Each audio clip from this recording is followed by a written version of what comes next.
Moi, j'aimerais savoir comment s'est déroulée l'enfance du petit Gilles Duceppe. Vous dire, moi, j'étais Avec le un premier. papa célèbre aussi, Oui, ça doit être mais quelque chose. papa commençait au théâtre. Maman l'avait rencontré dans une pièce, elle était le voir jouer. Et était un peu critique de la pièce. Ah, Bon, puis, quelqu'un qui critique de même. Puis, maman était une très jolie femme et papa a voulu la revoir et ça a cliqué.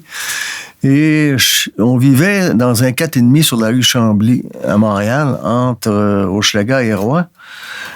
Et il y avait mon père, ma mère, mon grand-père, ma grand-mère, mon oncle, ma tante, moi, mes 2 frères, de 52-47.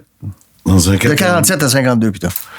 Et dans un 4,5. Oh! C'était tassé, Un mais peu. c'était convivial, c'est moi qu'on peut se dire.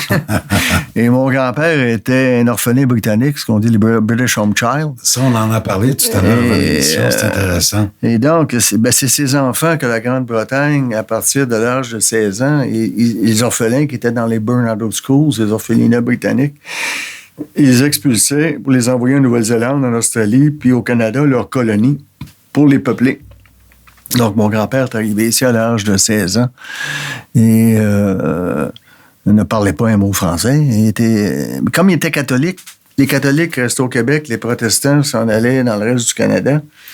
Il a passé 48 heures à la gare d'Ottawa avant d'être recueilli par une famille, les Leducs de Saint-Benoît-du-Lac des Deux-Montagnes. Mmh. Et là, il livrait les Était produits de la ferme. Seul à la gare?